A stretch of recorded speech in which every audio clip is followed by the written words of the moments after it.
Hey, what's up? Thanks for tuning in. If you are new to the channel, it is all about stories, real life stories, mostly or actually only stories that have occurred to me in the past, and I'm trying to tell them without script, without preparation. I'm just pulling out the memories of my mind in one shot, no edition. And in the prior episode, I told the story in which I hypnotized a friend of mine after having hypnotized her boyfriend. That's why the title of the prior video is I did it with her girlfriend. And that's what I did. I hypnotized her. So this time I did it with two boys, with two brothers.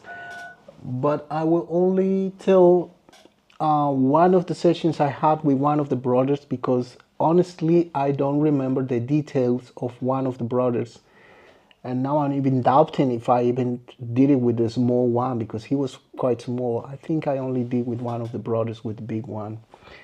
And so I was still in that same house. I was not really living in the house, but as I told in the first video, that was a house my father had built, and we were selling it. So I had to spend a lot of time in that house, waiting for customers who came to check out the house.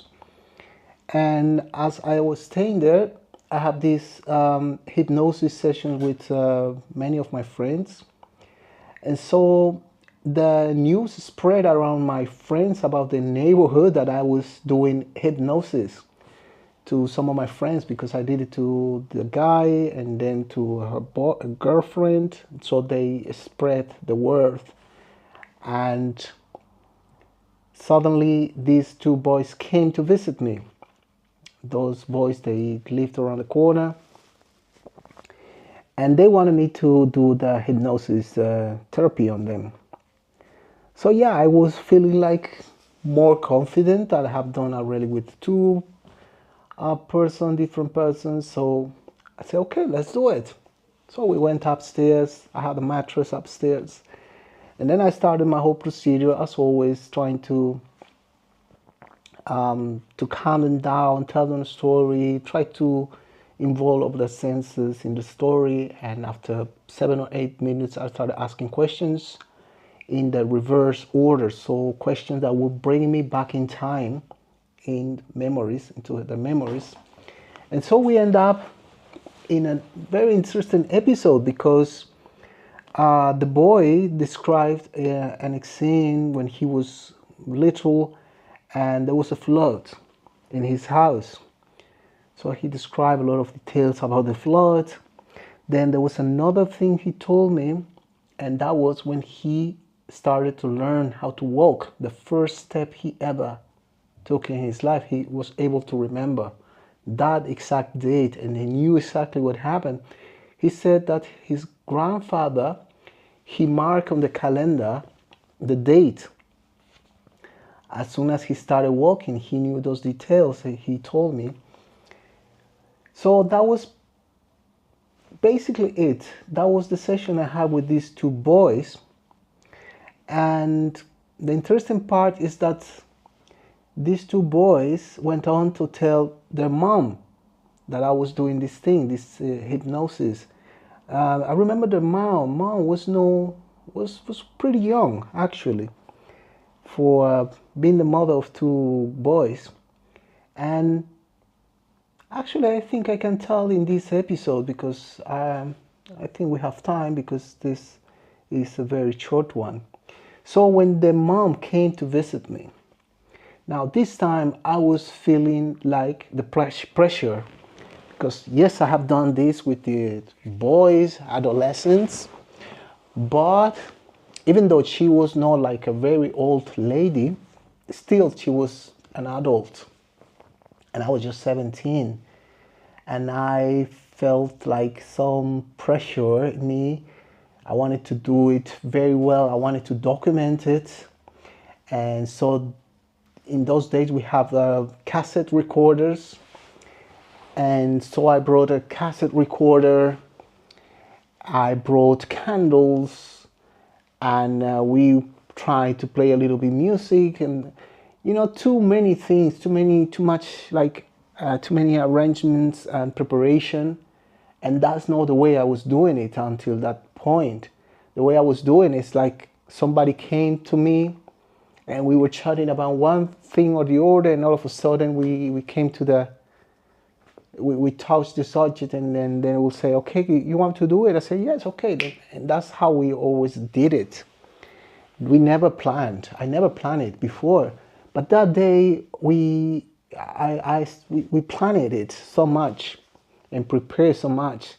And then I started doing it like I always did. And somehow I couldn't bring her into hypnosis. I couldn't bring her into trance. It just didn't work. It just didn't work. And we were not alone, like always. The maximum number of people in the room were always 2 or 3. This time we were like 4 people or more present in the same room. So it just didn't work. I failed in that occasion. And after that failure, I decided not to do it again.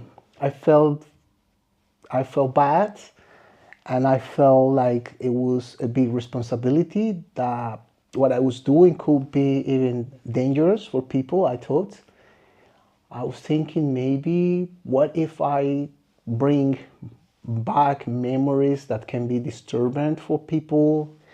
And even though I did this procedure at the end of each session, the post-hypnotic instructions I used to give them always, even though I did that, still I thought that could be dangerous for people. You never know. I didn't have a professional preparation for that, no training. I had just read those 2 books. I was obsessed with those books, and I was doing that. So yes, I thought like that was like somehow messing up with the subconscious mind of somebody, like touching the programming, and that was too much of a responsibility for my age. So that's end of the story. Never did it again. I'm already 47. I never did it again. Sometimes I have tried with myself, but of course I fell asleep, and I still think this is very interesting. I wish I could do this on myself by a professional to know about my past lives, and maybe it is true. I don't know. What do you think? What do you guys think about hypnosis, therapies? Do you think we reincarnate? Do you think that's true, or we just make up stuff when we are in that state and somebody's asking us questions? Maybe we just fill up the gaps with memories of movies, things that somebody has told us, or things that we have read in books, and we just respond to it, and we just play around while we are in that trance, in a state of trance. That's the possibility. The other possibility is that it is actually true that we come back and forth and live and experience many different lives with different bodies and surrounded by the same group of people, which is the theory that in those books is proposed, that we are just returning over and over to fix things, to make things up with friends and relatives and so on. Let me know what you think. Thanks for tuning in. See you in the